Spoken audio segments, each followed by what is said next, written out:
آپ اندازہ نہیں کر سکتے کہ میں نے جناب اس کے اوپر بیلٹوں کی بارش کر دی، مار مار کے اتنا میں نے اس پہ بیلٹ برسائے، اتنے میں نے اس کے اوپر بیلٹ برسائے کہ مجھے، میں کہتا ہوں کوئی اگر گنتی کرنے پہ کھڑا ہوتا نا وہ مشین لے کر تو وہ اس کی گنتی نہ کر پاتا. اسی کے جناب منصف بننے سے پہلے ہی جو میں نے جناب وہاں پہ ایک اناؤنسمنٹ کر دی، میں نے کہا بھائی کوئی انٹرفیئر نہ کرے. تو میں جناب موت کے منہ سے ایک آگ کا دریا پار کر کے جناب آیا ہوں. تو جناب یہ میرے ہاتھ سے چڑھا ہے، ہم نے جناب اس کو ٹریس کیا، ٹریپ کیا جناب. ہاں تو ناظرین نیکسٹ پارٹ کے ساتھ حاضر ہوں. تو آپ کو میں نے بتایا تھا کہ ہم نے جو ہے وہ اس کو ٹائم دے دیا ایک جگہ کا. تو میں نے جناب اپنے اس دوست کو کہا کہ میں نے جو تیاری کرنی ہے وہ تیاری یہ کرنی ہے کہ میں نے جتنی مار وہاں کھائی ہے اتنی ہی مار میں نے اس کو مارنی ہے، اور جس چیز کے ساتھ میں نے مار کھائی ہے، جس ہتھیار کے ساتھ میں نے مار کھائی ہے، اسی ہتھیار کے ساتھ میں نے اس کو مارنا ہے. وہ ہتھیار کیا تھا؟ وہ تھا جناب پینٹ کا بیلٹ. وہ ایجنٹ مجھے پینٹ کے بیلٹ سے مارتے ہوتے تھے. تو میں نے کہا تم مجھے جناب، وہ میرا دوست تھا وہ پینٹ شرٹ پہنتا تھا، تو میں نے اس کا کہا تمہارے پاس جو سب سے بہترین اور سب سے مضبوط بیلٹ ہے وہ مجھے تم جو ہے وہ پرووائڈ کر دو تاکہ جناب میں اس بیلٹ سے اس کا حشر نشر کر دوں.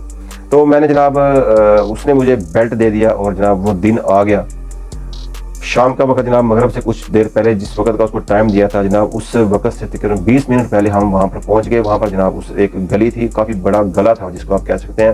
تو وہاں پہ جناب ایک پارک تھا، اور پارک اس وقت جو ہے وہ وہاں پہ بالکل کوئی رش نہیں تھا، کیونکہ کچھ دن پہلے بارش ہوئی تھی. اس کا پانی وہاں پہ کھڑا تھا، تو لوگ وہاں پہ، تو بچے جو بھی وہاں پہ کرکٹ وغیرہ کھیلتے وہ کھیلنے نہیں آ رہے تھے. تو جناب اس پارک کے پاس اس نے اس کو کال کی کہ ہم جناب وہاں ہیں، تو وہاں آ جاؤ، تو میں وہاں سے تم پک کر کے وہاں سے لے جاؤں گا. پھر وہاں سے وہ جو کمرہ ہے وہاں سے وہ اس کی لوکیشن قریب ہی ہے. تو وہ اس علاقے سے وہ بھی واقف تھا. تو وہ جناب اس نے کہا ٹھیک ہے جی میں اتنی دیر میں وہاں پر پہنچ رہا ہوں. تو جناب میں الرٹ ہو کے بیٹھ گیا. میں نے اپنے دوست کو کہا کہ یہ جو پارک کا جو گیٹ ہے، اس گیٹ کا جو پلر ہے میں اس کے پیچھے کھڑا ہوں گا، اور جیسے ہی وہ آئے گا، اور وہ کہہ رہا تھا میں رکشے پہ آ رہا ہوں، وہ جیسے ہی وہ آئے گا تمہارا منہ اس پلر کی طرف اور اس کا منہ جو ہے وہ اس طرف ہونا چاہیے، تاکہ وہ ہے وہ چکنا نہ ہو سکے اور اس کو پتہ نہ چل سکے کہ میرے اوپر اٹیک ہونے والا ہے. اور جیسے ہی جناب وہ آیا جناب رکشہ ایک وہاں پہ ایک رکشہ آیا، اور دور سے ہی ہم نے دیکھ لیا کہ رکشہ آ رہا ہے، اور یقیناً وہ اسی رکشے میں ہوگا. تو وہ رکشہ آیا تو رکشے نے بریک لگائی، اس میں سے وہ نکلا اور رکشے والا چلا گیا. تو اس نے جناب میرے دوست کے ساتھ سلام دعا کی. تو اس نے بڑے طریقے سے جناب جو ہے اس کی پیٹھ میری طرف کر دی. تو جو میں نے جناب اپنی جو ہے اپنے اعصاب کو تھوڑا سا سنبھالا، مضبوط کیا، کیونکہ میں نے زندگی میں کبھی کسی سے فائٹ نہیں کی تھی، لڑا نہیں تھا، اور کبھی میرے اندر اس طرح سے جو ایک انتقام کا جو ایک آپ کہنے کے جذبہ تھا میرے اندر بنا ہوا تھا، ایسا لاوا میرے اندر زندگی میں کبھی نہیں پکا تھا. تو یہ میرے لیے ایک فرسٹ ایکسپیرینس تھا.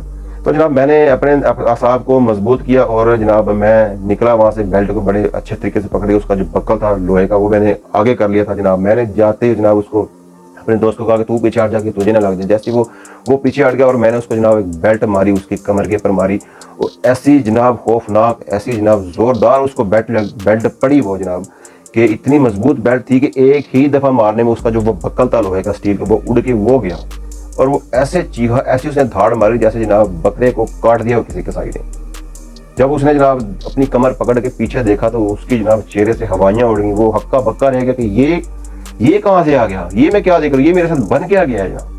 پھر جناب بس آپ اندازہ نہیں کر سکتے کہ میں نے جناب اس کے اوپر بیلٹوں کی بارش کر دی، مار مار کے اتنا میں نے اس پہ بیلٹ برسائے، اتنے میں نے اس کے بیلٹ برسائے کہ مجھے، میں کہتا ہوں کوئی اگر گنتی کرنے پہ کھڑا ہوتا نا وہ مشین لے کر تو وہ اس کی گنتی نہ کر پاتا. اتنی سنسان گلی تھی کہ وہاں پر کوئی بندہ نہیں تھا، ہم 3 بندے کے سوا. پتہ نہیں اتنا زیادہ وہاں پہ جناب ایک سچویشن کریٹ ہوئی، اتنا وہاں پہ شور پیدا ہوئی، اس میں اس کی چیخ و پکار اس بندے کی پیدا ہوئی وہاں پہ، کہ لوگ جناب جو ہے دور دور سے یہ جناب شور سن کے وہاں پہ اکٹھے ہوئے. دیکھتے ہی دیکھتے پتہ ہی نہیں چلا کیسے وہاں پہ جناب اتنا رش لگ گیا. کوئی لگتا ہے کوئی 150-200 بندہ تھا جو وہاں پر آ گیا، اکٹھا ہو گیا. اور ایسی جناب ڈینجرس خوفناک سچویشن تھی. کسی نے جناب وہاں پہ جو ہے انٹرفیئر کرنے کی کوشش بھی نہیں کی کہ بھائی ماجرا کیا ہے، معاملہ کیا ہے، کیوں مار رہے ہو بھائی، آخر بات کو بیٹھ کے کیوں نہیں کر لیتے. تو میں نے جناب کسی کے انٹرفیئر کرنے سے پہلے ہی، کسی کے بولنے سے پہلے ہی، کسی کے جناب منصف بننے سے پہلے ہی جو میں نے جناب وہاں پہ ایک اناؤنسمنٹ کر دی. میں نے کہا بھائی کوئی انٹرفیئر نہ کرے.